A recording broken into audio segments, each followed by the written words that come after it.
It's so easy to define ourselves by our limits, isn't it? What we think we can and can't do, who we think we are. But what if all those limits, what if they aren't even real?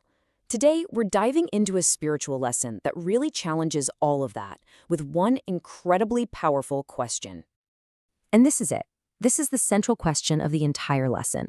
What limits can I lay upon God's Son? It's not just some abstract idea. It's designed to make you stop and really think. What limits can you or I or anyone truly place on what this text calls the Son of God? It's a question meant to shake up our most basic ideas about who we are. So this powerful question comes from a text called A Course in Miracles, specifically from Lesson 280. In this explainer, we're going to unpack its core teaching about our true nature. We'll look at where our perceived limits actually come from and explore the practical steps the lesson gives us to experience real freedom. So, first things first, let's start with the foundation.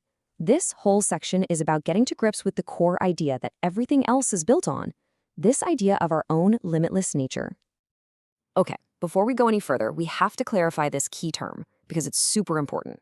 When the lesson says God's Son, it's not talking about one single person from history. In this context, it's a universal term. It means every single one of us, you, me, everybody, as a divine, whole, and absolutely complete being. And here is the main takeaway, the core teaching. The lesson is basically saying that our true self, that Son of God that's inside all of us, is, by its very nature, completely free and infinite. What that means is that, at our core, we can't actually be harmed or trapped or made smaller in any real way. All right, let's build on that. Because that leads to a pretty big question, right? If our true nature is limitless, then where do all these feelings of being restricted or afraid or not good enough, where do they all come from? Well, the lesson points to just one source, what it calls the illusion of the ego. And yeah, this is where it gets tricky, doesn't it? This is the central conflict. It's one thing to hear the idea that you're limitless, but our day-to-day lives can feel like the complete opposite. We feel restricted by our jobs, our health, our relationships, our past. So what's the disconnect here? And I love how this is laid out here. It's like you're looking at two totally different ways of seeing yourself and the world. On one side, you've got the ego's perspective. I'm small, I'm separate, I'm all my flaws and my mistakes. But then on the other side, you have the lesson's truth. I am infinite, I am whole, and I'm connected to everything. So what this all leads to is, well, it's a pretty radical conclusion. Every single limit you can think of, every I can't do that, or I'm not smart enough, or I'll never change, isn't a fact. According to the Course, it's just a story, a fiction created by our belief in being separate, all designed to keep us feeling small and alone. Okay, so we've got the theory down. But A Course in Miracles isn't just about head knowledge. It's a very practical guide. So this next section is all about how we turn these big ideas into action. We're going to look at 3 specific practices the lesson gives us for actually experiencing this freedom. And the very first practice starts with just getting really honest with yourself. It asks you to take a look at your own life and get specific.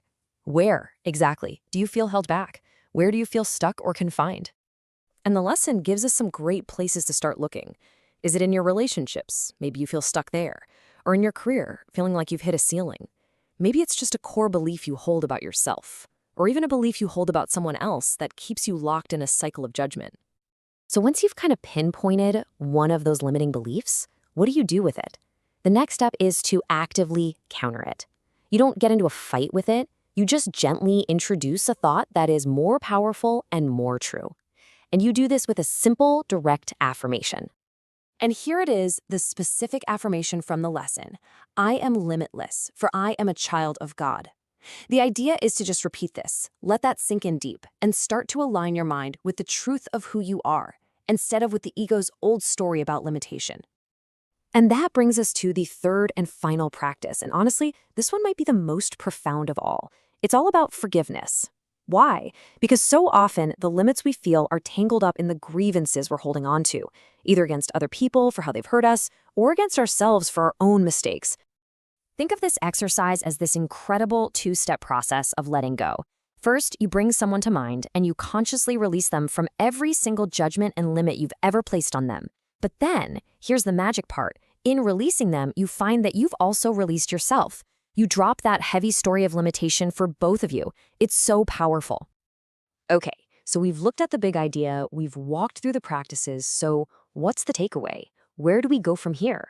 Well, the lesson leaves us by bringing it all together into one final, powerful question for us to carry forward.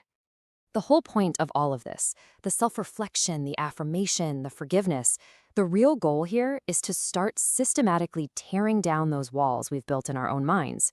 The whole aim is to open up to a greater experience of love, of unity, and of that divine potential the lesson says is our natural inheritance.